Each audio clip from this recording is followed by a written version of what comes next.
Welcome, everyone. Thank you for joining our podcast. And today we have ATHÉNA, who is the Global Managing Director and Artistic Director of Luxager Studios.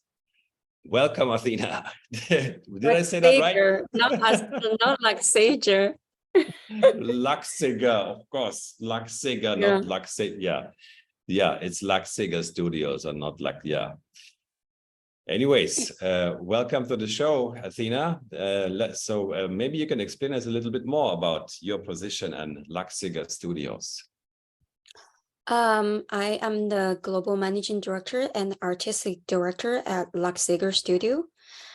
What that means is I am basically in charge of, because we have like several major markets we are focusing on: Paris, London, Stockholm, Berlin, New York, Los Angeles. So we have several markets, but I'm in charge of everything. I'm the founder of Luxager Studio, but I'm also an artistic director.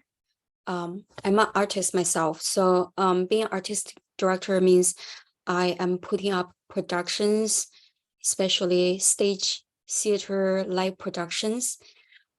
I am also getting into like films, but so that's like the artistic side, trying to put up shows, set up a scene, design a show, create a show, working with talents, etc.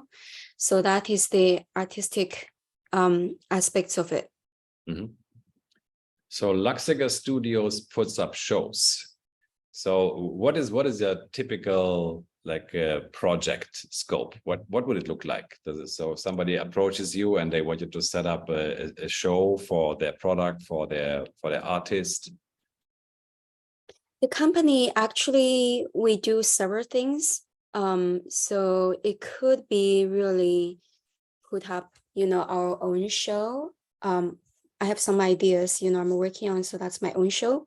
But there is also, I could work on shows for clients at a theater, on a stage, at a festival, or events, a ball, all of those venues. And it could be like a very nice venue. And when they have an event, it could also be charity, but trying to bring entertainment to those events. So something interesting, something entertains people, like a very artistic entertainment. That's one thing we do. The other things also include working with talent. Obviously, we're trying to find nice acts and talent that we can put a show together and bring them to these different stages.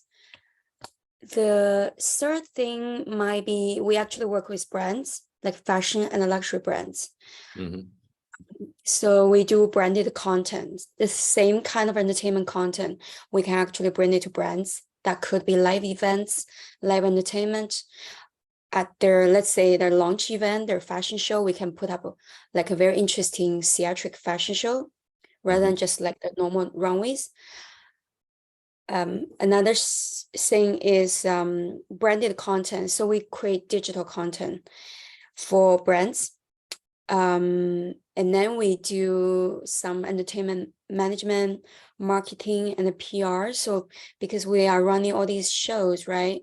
So obviously we have to do a little bit of entertainment marketing, management, and PR stuff, promoting shows and talents. Wow, that sounds like a very extraordinary scope of work. I think you're the first person I've ever heard speaking about this kind of business where you put together shows, theatrical shows, events for brands. Can you just give us like a bit more in-depth, give us an example, so a brand like a fashion luxury brand would approach you and they would have an event coming up, and is that how it works? So, and then I would come and hire you to kind of put together a show, like a theater piece, with some dancing involved and maybe songs, music, performance, and you would take care of all of that to just for my brand, for example, if I was a customer? Yeah, so I did have like potential brands reach out to me for events. Usually it's either fashion event or their launch event. So I kind of they probably want to do a like a launch party, a launch event. So that involves, getting media involved, bring some attendees, maybe making some sales at the event, and then it's the fashion event, which basically help them organizing the fashion show. I think I've done that, bring models or bring attendees and decide how the event is going to be run, photographers and things, invite different people like media, press, celebrities, influencers, and host celebrities, influencers at the event, buyers. But then now we are trying to bring more entertainment to those kind of events. So add what you said, shows, theatric element. So I would say, yeah, these are some of the things we have done. But then I have also done like virtual shows for brand, basically present the brand's product, online virtually. So I have done that as well for luxury brand like Fendi, Valentino, Versace, Jimmy Choo, Christian Louboutin, Chloe, Bottega Veneta. That is like the top notch of the luxury brands already, huh? You've been working with. So that is pretty amazing. So yeah, that makes me even more curious. How did this happen? How did ATHÉNA come up with this company running shows for the biggest luxury brands on the planet? So before you answer that, maybe we do the long version of this answer, which is the life story concept, which I like to cover in my podcast. So when we go back in time and we look at ATHÉNA as a child or as a teenager, whoever you would like to start, maybe you can give us an idea, like what was it like to be young ATHÉNA, to be, I don't know, a kid, a child, teenager? What was the first significant part? I think the most significant part actually probably happened between 2 and 5. Wow. And then the rest of it becomes, I would say that's mostly significant when I was 2 and 5. When I was 2, I don't know, 2.5 or 2 something.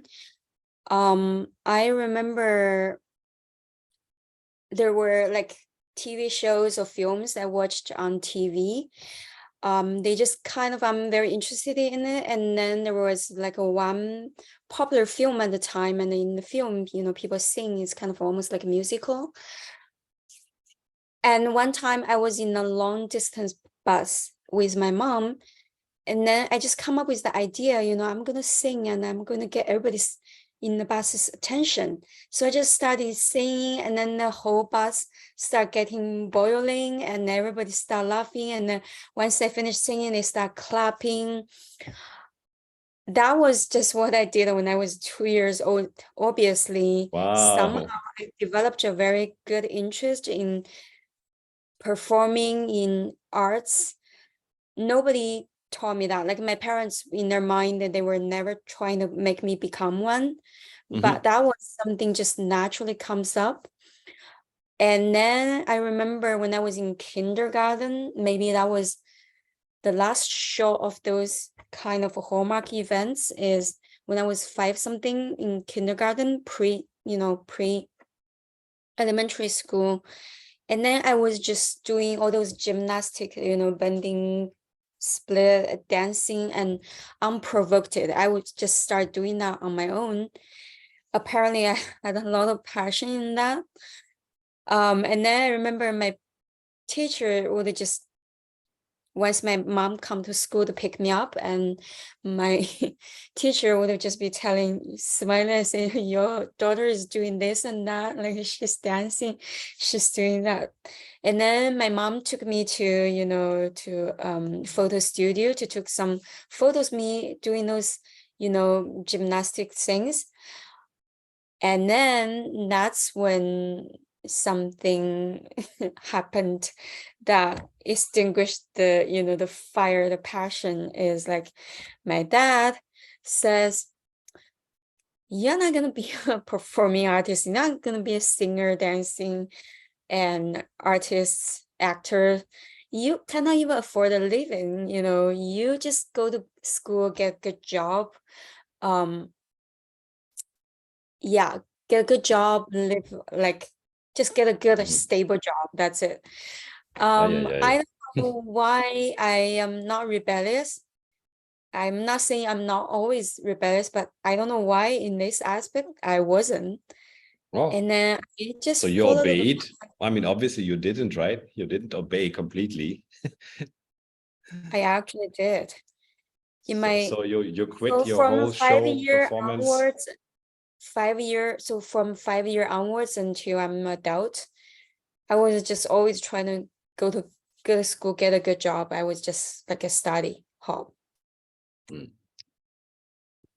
Well, it sounds a bit sad, right? How your father like kind of extinguished the fire of performing and enjoying what you did, what naturally came to you, right? Yeah, it was like that was what I was born to do. Yeah, so I was always a good student, and I studied really hard. I was actually when I was in middle school and high school, I was kind of like I was famous because I was like the #1 student at school. So like all the neighbors, yeah, I in my class and in my, the same school year, like I was kind of well known, and everybody's kind of like, oh, idol me because I was doing what my dad says, work hard, study hard. And then later on, I go to work, and I also really worked hard. So I started working for some of the big companies like Fox, Sony, Disney, Vivendi. So worked for some big media and entertainment company, because at that time I was also in Los Angeles, so it come really handy. A lot of media companies. I actually had two parts when I was out of college. I had two parts. I was trying to say like, okay, either I'm gonna do media entertainment or I'm gonna do finance, and it ended up to be I got a job in media and entertainment. So then it just like that's just like end up to be the parts that was just always taking media. But then almost like this my second media job, it was actually digital media. It was social media. It was MySpace social network. So I fall in love with digital. But actually, I think I was already fall in love with college, because during the college, I have the choice to pick a thesis, and then there are different projects, and then I picked the project that's about internet. So it seems like I kind of was already always natural get attracted to digital. But then my second job at MySpace even took it further. That was like when it was determined, yeah, it's always going to be digital. So I did digital for a long time, worked with all of those bigger companies. It could be social media, could be live streaming. I mean, video streaming, like, just like a Netflix video streaming for entertainment companies. And I also worked for some fashion companies, but like kind of like their e-commerce or overall everything, e-commerce digital marketing solutions.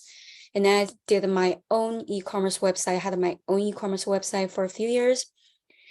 I was doing designer merchandise, like I would, go to Europe to get merchandise. There are like clothing, shoes, bags, like, like Dior, Gucci, Fendi, Dolce Gabbana, all of those brands. And then I closed it down in 2018 because I'm trying to actually move to Europe. And then that's when it come as with a time that I could no longer, have physical merchandise. And then what I'm gonna do, if I'm gonna be traveling, because for a few years, from 2018 till 2023, I was traveling back and forth between Europe and the US. So what I'm going to, do during that time when I'm not, settled, I'm not, I'm kind of literally become a digital nomad. So that's when I was like, I was actually taking a Swedish class, you know, at Beverly Hills. I was studying Swedish. I have a classmate, she's also moving to Sweden, and then she just says she actually do consulting work. She have clients and she work for them remotely. That's when I was like, okay, maybe that's what I'm gonna do, you know. That's when the beginning of my agencies. So my agency starts, you know, with like me providing digital marketing, digital strategy solutions for companies. So I can do it remotely from everywhere. And then 2019, actually, 2019, I was like, I'm gonna do it globally. Like, so it's gonna be LA, New York, Stockholm, Paris, London. So that was 2021, 2019. And then because I was traveling back and forth, I moved from LA to Sweden, and then I have to go back to LA for a few months and then come back to Sweden. But then I was like, I got 1.5 months left in US, and I was like, okay, I'm gonna go to New York. And then when I go to New York, I start actually get some work with some fashion brand. And then I was doing some exciting work like Fashion Week, New York Fashion Week. So that was when I was doing a lot of social media influencer relations, celebrity relations, PR for those brands. I worked for like one very well-known New York designer, and I worked for a luxury department store in New York as well. So I end up staying longer. So a 1.5 months trip, it kind of becomes like how many months? It's kind of becoming like 7, 8, or 10 months. And then I was like, you know, in January, December, January, I was like, okay, I'm gonna go back to Sweden like March, April. And March, April, and almost March and April, I'm gonna say, okay, maybe May. And then pandemic happened. So I get locked down. I get locked down in New York for 2 years, more than 2 years, until 2021. Yeah. So 2020, yeah, 2020, it was the same week of the pandemic lockdown. It was like Monday, I started my fashion consulting business. And then my fashion consulting business is going to disrupt the fashion industry, because I was talking about like the well-known designer I worked for, and I was trying to suggest them to do some digital omni-channel e-commerce stuff. They were like, we're not going to do those things. It's going to compete with our retail store sales, and it's going to, yeah, it's going to take the sales from the retail. We're not going to do online. Can you see how it really is? Really? Can you see? If Yeah, that was in like in early 1980, 2020. I would understand, but in 2020, like big No, that's what I'm. brands were thinking that they cannot sell online because they're competing with retail. That's the reason I started my business, fashion consulting business, is because at that time there's not a fashion agency that is like let's say what what is the big four consulting, McKinsey, BCG. So there's not a fashion agency that's like McKinsey and BCG, but just for the fashion industry. So I'm like kind of like the only fashion agency, because a fashion agency is either they are in the fashion industry or there's McKinsey. There's just nothing combines both. So I was like the first one, and that's why at that time I hear a lot of people say, I've never seen an agency like this. You're the only one. You're unique, disruptive, and innovative. Because if you see how this well-known designer CEO is thinking that way, he thinks the pie is just this big. If you do online, it's going to take it from retail. But what he didn't think is you are getting a bigger audience. It's different audience. Yeah. That's what we call the scarcity mindset. That's how the fashion industry was like at that time. They were very anti, like very and just very outdated, very, you know, Just to make reserved. sure, so you're talking about 2020, right? So this is the year you're talking about. I mean, That's why I started it sounds like the- you're talking about the 1800s, but you're talking about like a time like 3 years ago. Is that real? I mean, that's unbelievable. for fashion industry, yes. Mm. And that's why I started my consulting business, is trying to disrupt and that Yeah, I that am makes a lot of sense. Yeah. I'm the only one here to try to disrupt and innovate the industry to make them become more digital savvy. I'm the disruptor. So I started my fashion consulting business on Monday. On Friday, New York get shut down. It was very sarcastic. It was like, I'm gonna go to all the events and meet people and meet clients, and then now there's no events. It was very, and I remember when at that time I was hiring, you know, I was doing hiring, and even my business model is built on a remote model. And at that time, I was also very more ahead of most of the. It's like at that time, remote was still not widely adopted. I was kind of like even a year, I think even 2018, I was like already started like, you know, want to do the remote model. So the business model is also kind of a little bit ahead of the, you know, the word is in terms of, so it's a remote business. I was so strongly going on remote, and even that, I was still like, you know, if I'm interviewing people, I have to see you at least before I can trust I will hire you. So it's like maybe like a one, yeah, it's like I have to meet you to do the interview, but then you can work from home.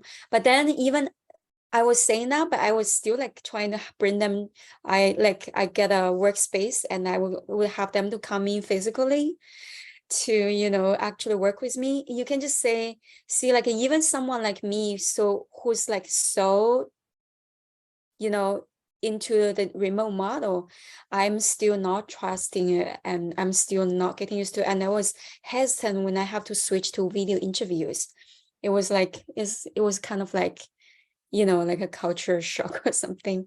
Yeah, So luckily it was, you came over it. We're doing it right now. So good so job. everybody came over it.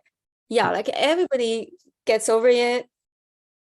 And then May, I think it was May or something, I was talking to a Forbes contributor.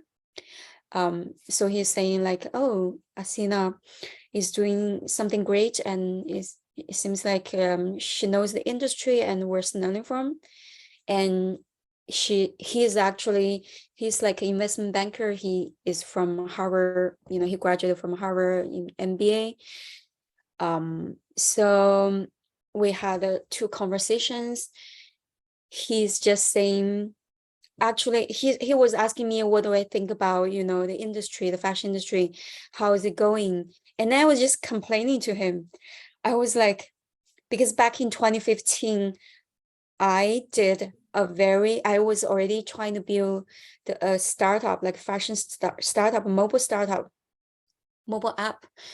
And that app, my idea is I'm going to disrupt and innovate and change the way people shop forever. So I guess it was always in my mind, and like then when I look back, it was like, okay, I have always been a futurist.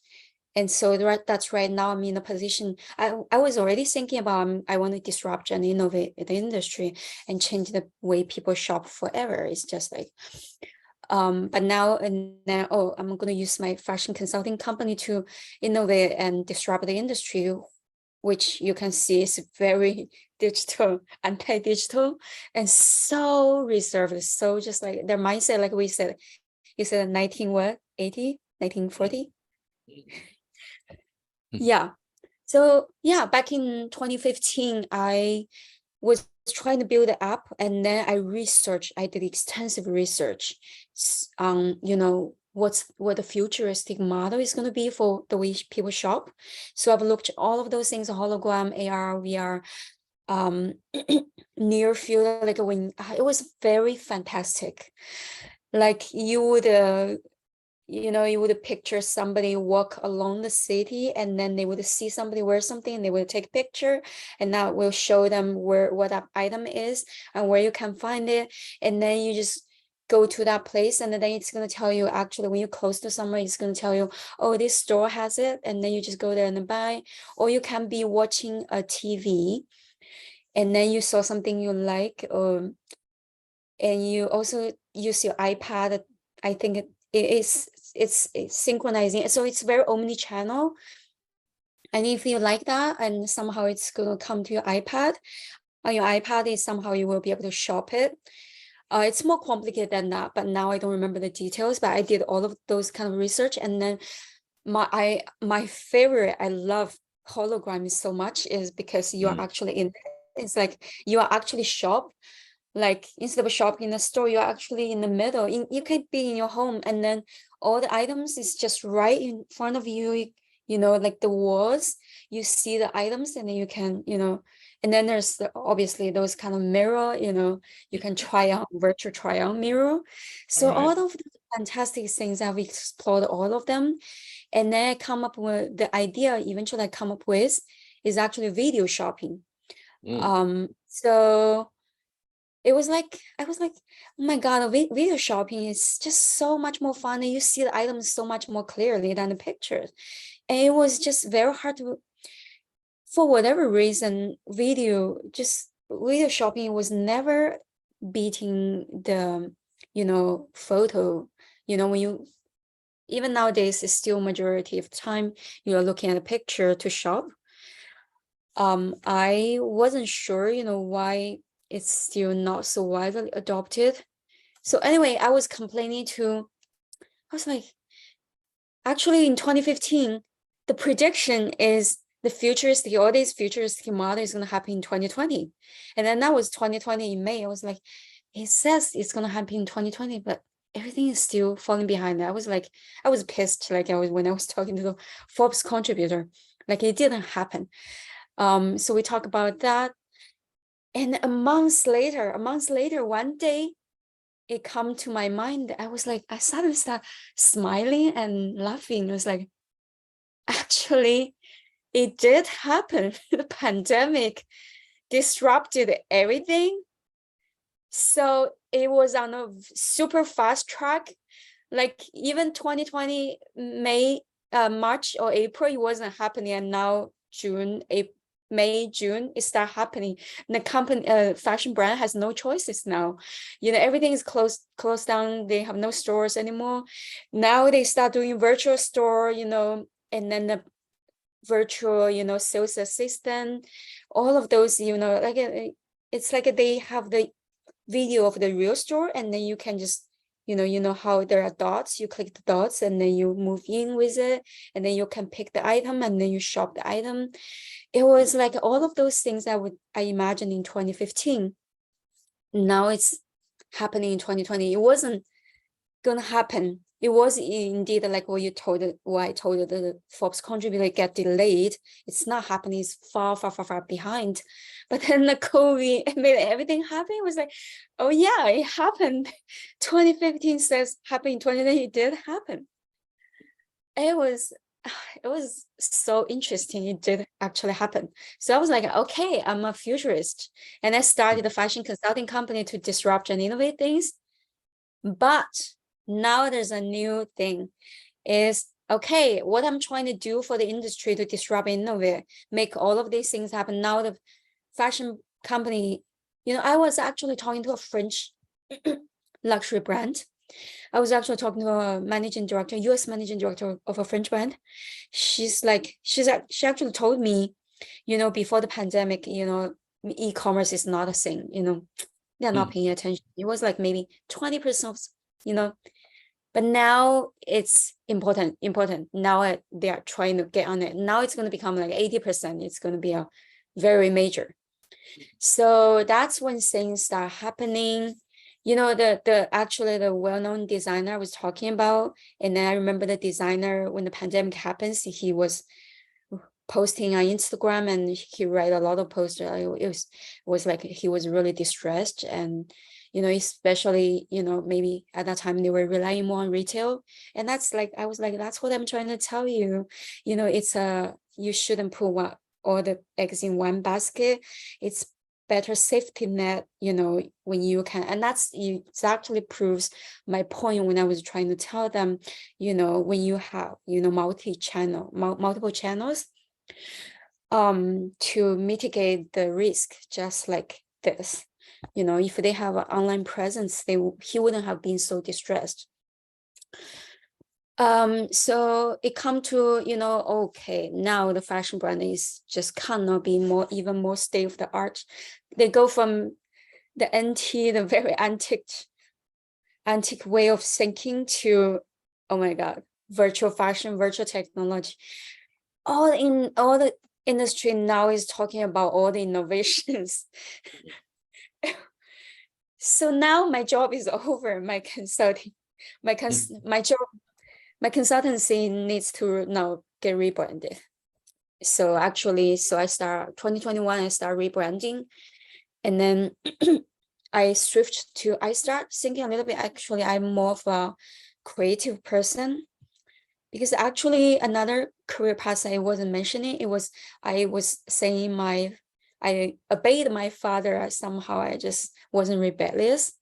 But once I start working, have my jobs, it start getting to my head, then the old dreams start coming back. And that's the one thing I want to tell the audience, the listeners of this podcast, is if you have some passion or about something, and if you, due to reality or whatever reasons, you couldn't do it, you have to do something else to get your life going, and you thought you're going to be able to put that down, or they will be gone, you will move on from that. And my experience tell you is it never will go away. It will come back. So it come back. But I was still sorry, I have to say this to my dad. I was still my mind is still semi-eroded by my dad's thoughts. So I didn't even go all the way. Like I kind of just like started doing modeling and casually modeling. So that means I was still not fully trying to go to what I was born to do.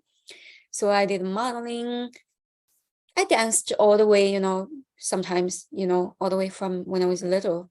So now it was very easy for me to pick up dancing because of the foundations.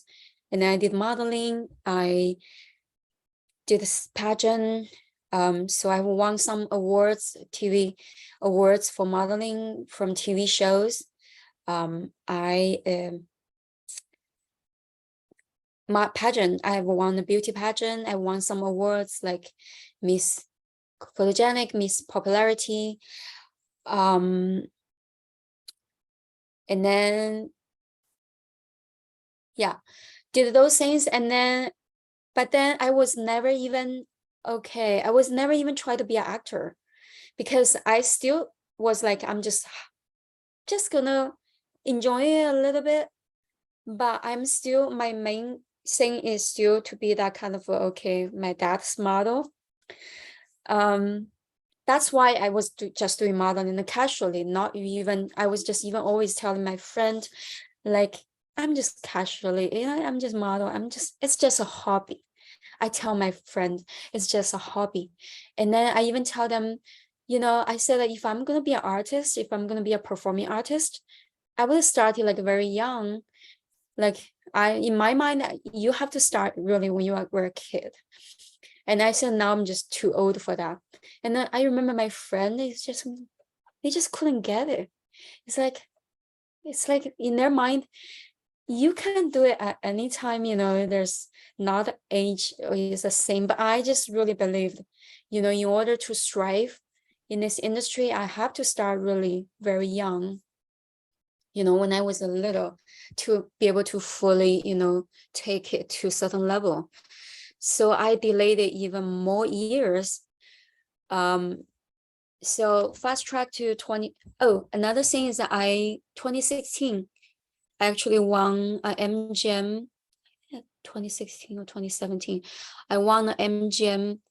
Yeah, it's 2016. I won the MGM Studios fashion reality show. So that was a fashion styling competition. I obviously have the advantage because I had been modeling, and then I have a e-commerce designer shop.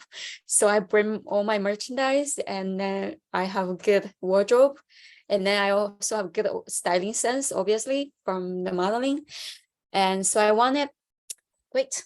And then another thing I learned is also, what I didn't know is, after I won that, after I won that award, I start becoming working so hard, like such workaholic, working so hard to prove that I worth that. I am like what I'm a winner of a reality show. I deserve that. I am like that. And somehow I start feeling like, people might see that I am not that kind of person. I have this flaw. I'm not good enough. I'm not, great enough, and I don't deserve that title. And I start working so hard to make up to, I deserve that. I am there. And then it took me many years. So I was like in a So you mode felt you didn't deserve that title? You felt like it was given to you, like yeah, like people are gonna say I'm funny. I'm funny. I'm fake. And then it was like for years, I was like working so hard to try to live up to that title. And then that's when I started hearing a lot of celebrities say they have the same thing, they are celebrities. And then even Diane von Furstenberg says, she just wake up in the morning and totally feel like she's a loser, or she's a failure. And she's Diane von Furstenberg. And then I heard a lot of other celebrities, they also start feeling like they don't deserve it. And then that's when I learned that there's something called imposter syndrome. You feel like, like even these celebrities, they're so successful, they just don't feel like people are going to find out they are not like what they were titled, wherever they achieved, they are not just, they are a fake, they are not, there. They feel the same way. That's when I realized it was imposter syndrome, and it was so for real. Like it's even successful people get imposter syndrome. They thought I'm not good enough. I don't deserve that. People are gonna see I'm not what that I looked like, and they're gonna find out. They're gonna think I'm fake. So that becomes like, and then I start realizing I'm not alone, and I start realizing actually that was something very typical, and I start having know that why I would feel that way. So that was something I feel like it's good to share with the listeners here. It's a great life experience. So, okay, back to 2021. I have to change my consulting business because the COVID disrupted the industry, and the COVID took over my job. So I have to rebrand myself. And then I think back my, actually when I started a digital nomad style and my my consulting business, I was like, I'm gonna leave my modeling, my show business behind. I'm actually the consultancy I started because it's a fashion consultancy in like the McKinsey. It was a management consultancy like the McKinsey in fashion.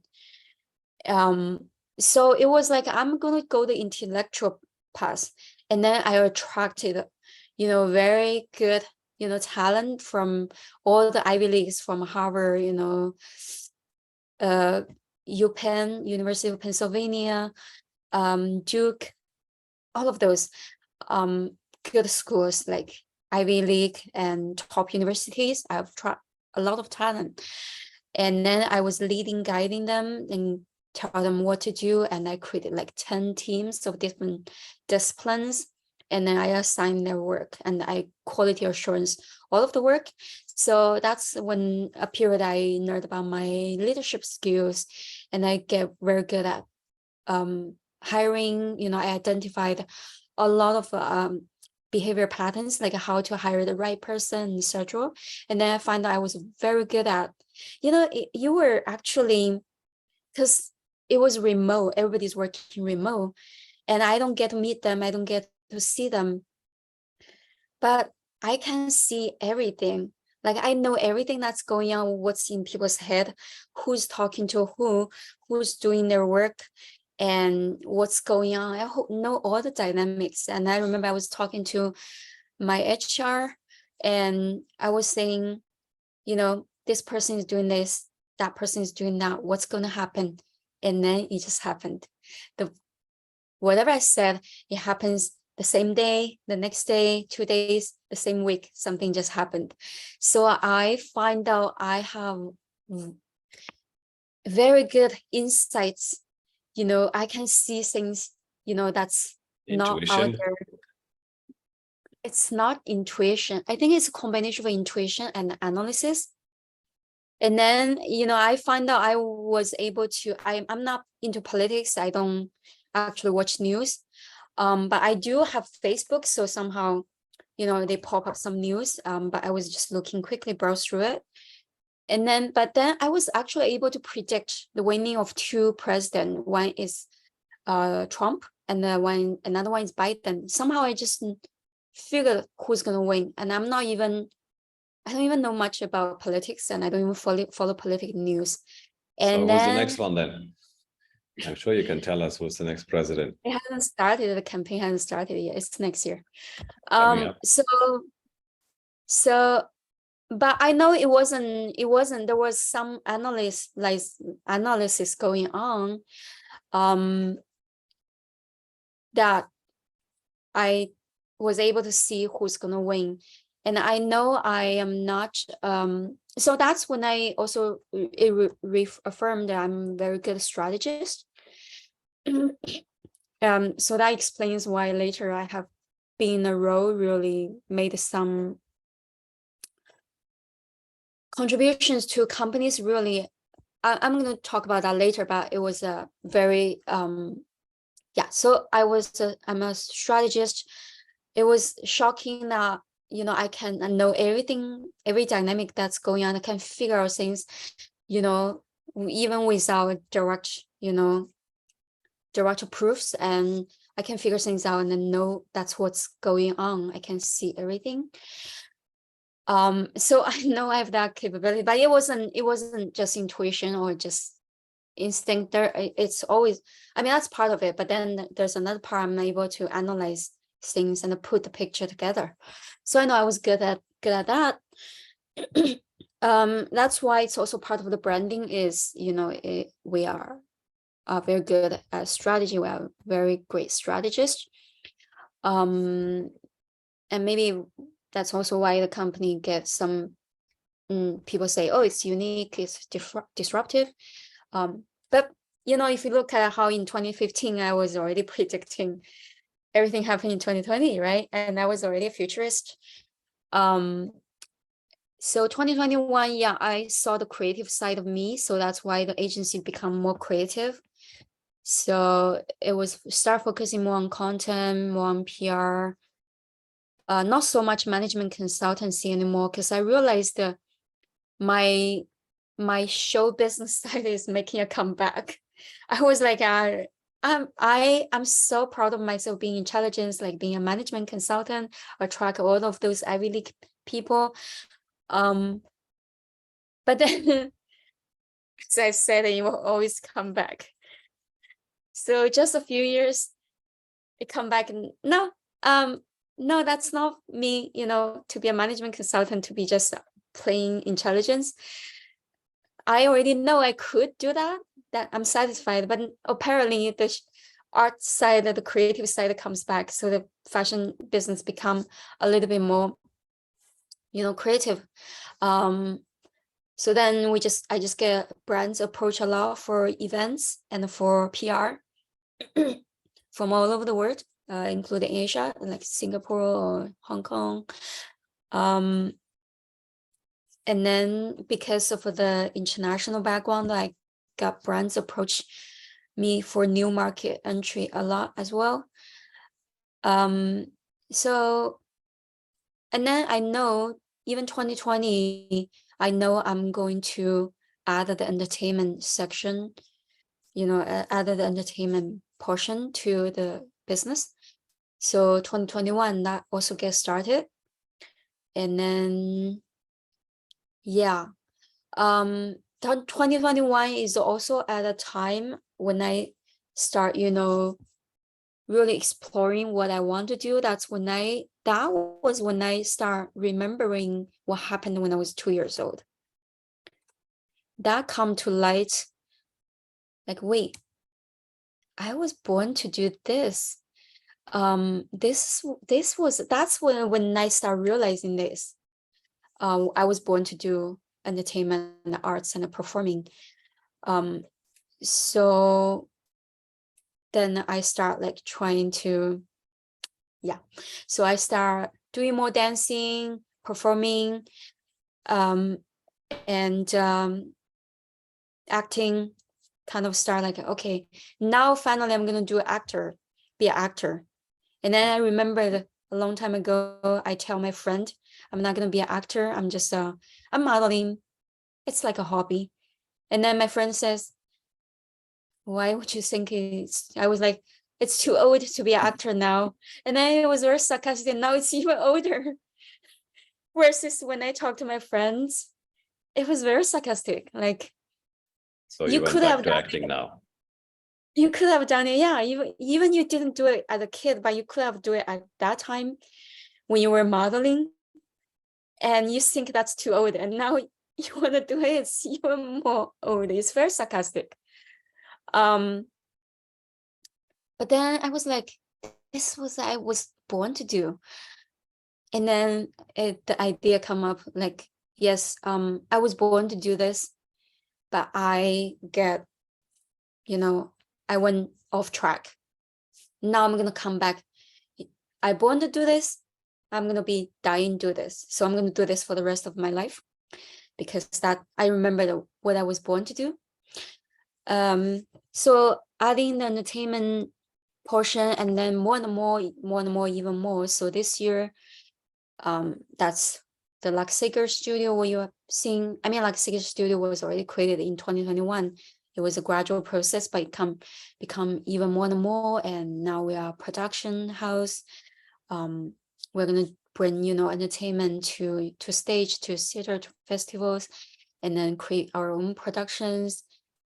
And you're part of this production, so you're performing on stage, or are you directing and choreographing these performances? I think I'm the artistic director, so that's kind of artistic direction is kind of a little bit like choreographer, but I might get another choreographer just so it can offload my work, so I don't have to do all the detailed work. But I'm gonna see the bigger, pictures and make sure it's going in the direction. Because from 2020 when I started my business and working with people, my team, I find I'm very good at giving instructions. So like when they come in, maybe when I look at their portfolio, it was just, nah, it's okay. But once I tell them what to do, they come up with really good quality work. That's exactly what I wanted. And so I think I could give them very good instructions. So that's probably also why I don't want to be a director, because I don't have that much time to do all the detailed work. So I'm just going to be more like a producer. I'm going to see the bigger picture, but I can give you direction and guidance, and then you're going to give me something actually that's what I wanted. But I might not be able to do all the detailed work. Yeah. Fantastic. You had that is a very extensive and very fascinating life story you have to share. And it's kind of circled back to your 2-year-old ATHÉNA experience, who wanted to dance, and now you kind of came back to it. And I think this is one of the biggest takeaways for our audience, that even if a dream is postponed or abandoned or put to sleep, it comes back, and you can always continue. I try to. Even many years later, you can still revive and you can pick it up again. Yeah. And then Yeah, even trying to find out I was lying to myself. It's just like, no, I'm not gonna do that. It's too late. So it will always, my experience tells me it will always come back. It will keep coming back. You will not be able to push down. I have seen, then I start seeing a lot of other stories of similar, also actors start in their, older ages, they weren't able to do this. Maybe they have family to raise, and once they start having, it always come back, and then their comment is also, it always come back. All right. I think that's a very good advice, and I agree. I mean, the things that we are actually destined to do, we can postpone them, but we cannot cancel them. So sooner or later, and it's never too late. I think that's another interesting statement. It's never too late to do what we're meant to do, right? Wow, and that was an amazing interview, Athena. Yeah, go on. Anything else you would like to share? Any there's one thing. Final words of wisdom that everybody should know? I think it probably helps when I was born into this. So I think when I start getting back into acting, the first, maybe the first few, I start taking some classes, and then the first few classes, actually the first two classes, I was like, it was like a warm-up. It was like a warm-up. And then I was okay. I was doing okay. Like, it didn't really show, okay, I have that talent, but it was like almost like a warm-up process. But it took just like 2 classes, and then from the start of the class, suddenly, the warm-up is over, and then I was like the top of the class. I suddenly become the top of class. I couldn't even believe. And then in my class, there were those, girls, they were trained since they were kids. So they have been trained when they were kids. They have always been doing this. And I was able to, I might even be able to beat them and probably do better than them. And I think maybe life experience helped, but I think part of it maybe is also because of that was what I was born into doing. So I was studying in London, Paris, Los Angeles, all of these. I was top of the class. And then when I was at the American Academy of American Academy of Dramatic Arts. Yeah.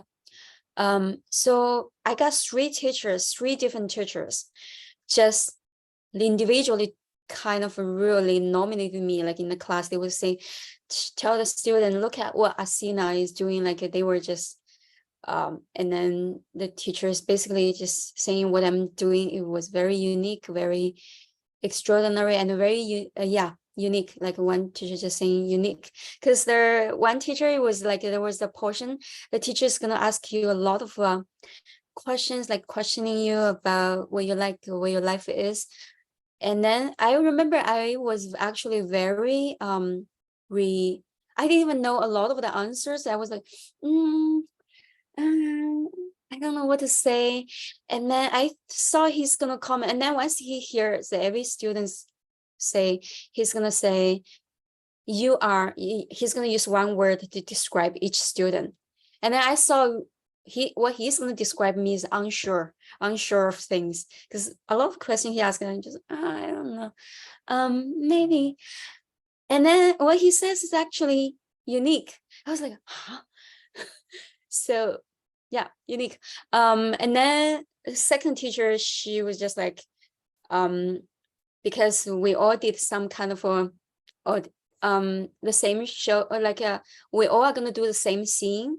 And then she kind of nominated three of them. She's like, these are the 3 students I'm gonna send to the producers.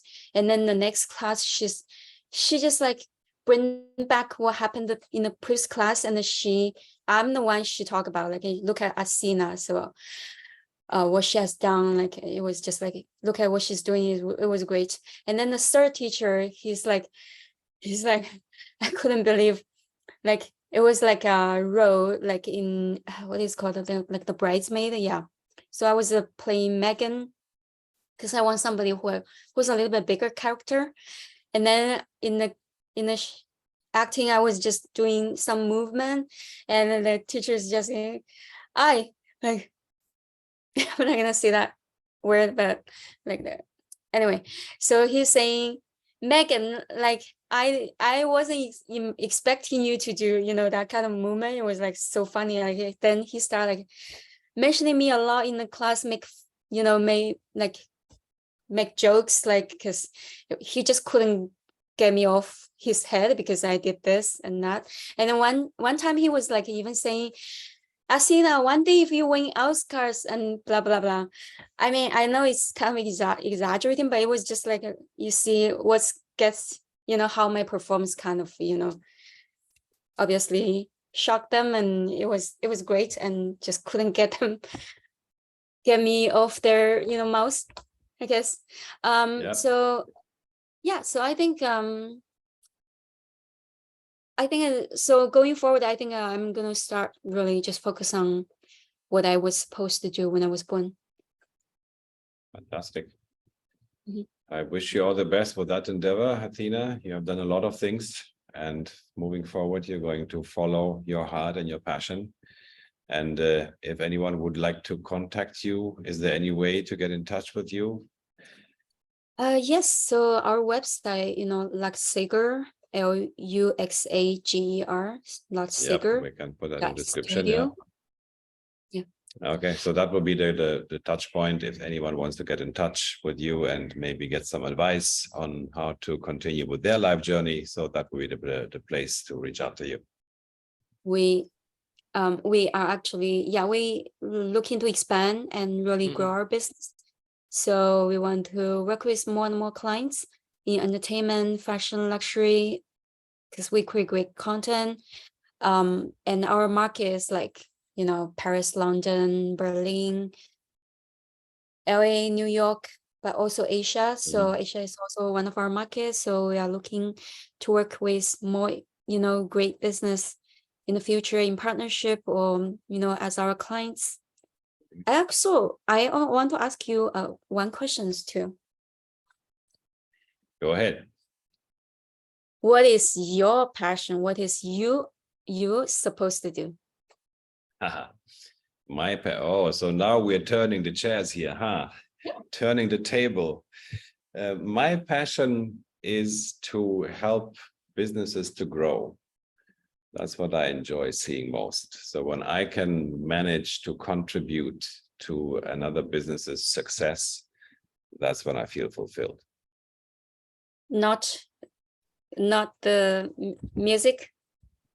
Music is part of it, yes. I'm passionate about, music. I mean, there is a passion in music a lot, and there's a passion in riding motorbike. There's a passion in doing Kung Fu.